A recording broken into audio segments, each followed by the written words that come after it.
we've heard a lot about how small donors translate to participation and how those are linked and why that's important.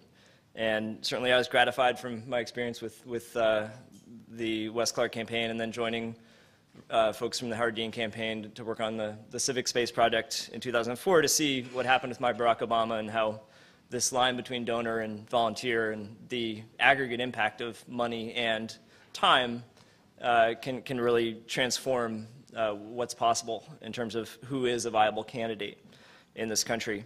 And so what I'm working on now is an analog of that in government, and where we think also transparency and participation are inexorably linked.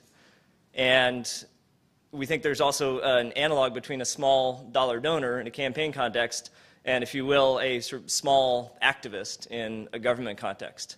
You know, Albany is very much a place where the old traditional lobbying process is alive and well. Literally, you see people out there doing it every day outside the Senate chamber. What we have not had is an opportunity for people that are not professionals in a political class of lobbyists to have influence outside the context of large, well-organized organizations like, for example, organized labor. We've not had the individual small donor, I'm interested in an issue, I care about government, analog that gives that person a voice and gives that person power that in aggregate with other concerned citizens can really make an impact.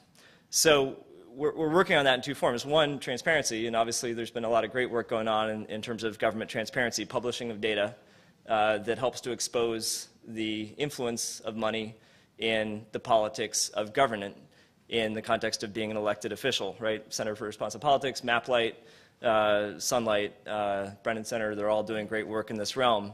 The corollary to that, though, we think is actually getting average citizens involved in their government in a hands-on way so that they actually perceive that influence and so that they can actually take action in response. So yesterday we launched a new nysenate.gov, brand new website. It's actually 97 websites within one. It's a website for the Senate, and it's a website for 62 senators, and it's a website for each of about 35 standing committees. So there's a massive volume of new information about what is going on day to day in the New York State Senate now available online today, and you don't need to be a lobbyist there in the Capitol in Albany to find out what's going on. You know when a committee hearing is happening, you can watch that committee hearing live on the web, you can actually submit responses to legislation that is being proposed, mark it up, comment on it, submit ideas about important upcoming legislative issues and vote on and rate those ideas. A lot of things that have been done at the federal level and that have been done in the campaign context we're now trying to do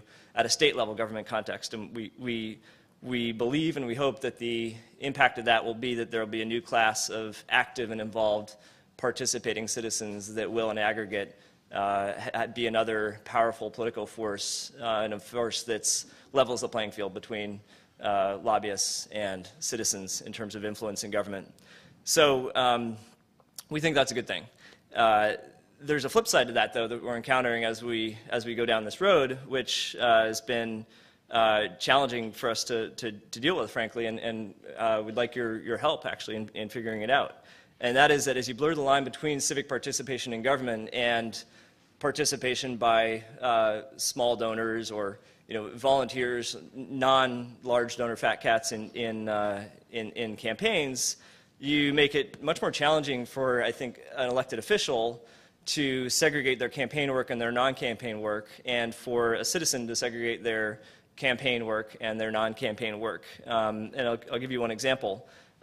We spend tax dollars in New York State to help our elected officials send out mail, paper mail exclusively to date, and that's going to change. It's going to become email newsletters and all those good things.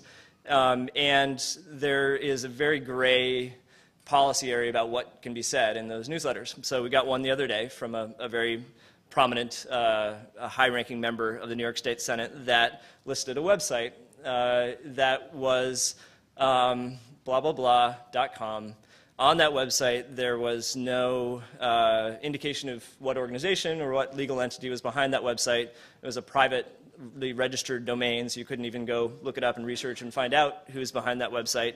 And that website was essentially a petition. It said, I want my rebate check for a government program in New York State that is in jeopardy now as a result of some of the budget negotiations for the most recent budget in New York State. And it asked people to sign up their name, their email address, their postal mail address, and stipulating that, yes, they want this rebate check. And essentially it was a knock against the Democratic majority who had put this program in jeopardy in their most recent budget.